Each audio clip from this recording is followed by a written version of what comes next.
Why did it take so long to open your first Italian restaurant? Oh, well, I grew up working in French kitchens and learning French technique. And when I was coming up, that's kind of what you did. And a lot of Italian American chefs that I know, Tom Valente and Alfred Portale, we didn't open Italian restaurants. We did French kind of restaurants because that was our training.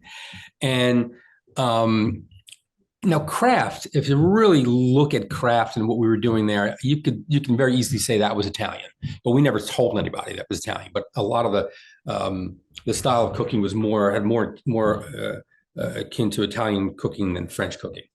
Um, but um, but Vallata was the first. I'm doing a Roman trattoria. That's what I'm doing. The name Vallata comes from the town that my father's family is from. It's in Campania in Avellino, which is in south. It's a little northeast of Naples. Um, and But growing up, food was always important. I mean, as a kid, I was required to be at the table every night for dinner. My mother cooked most of the meals. Every now and then, my father would. But there's moments in my life that I could think of how important food was. And for instance, I didn't really think much about some of these things until the pandemic, and I was doing a lot of Zoom cooking classes, and of course you had to spend a lot of time talking as well as Mhm. cooking.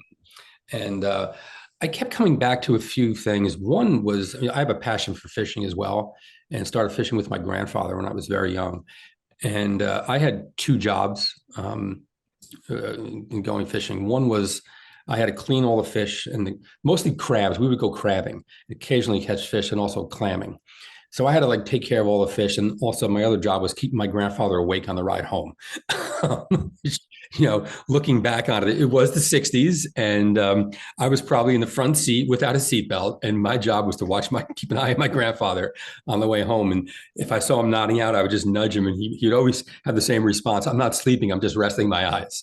And we always make it home, and then I would have to go into the basement, clean everything, and then bring it upstairs. And then my mother and grandmother would cook, and whenever we would go, we would catch like 2 bushels of crabs and clams. And so we had a ton of food.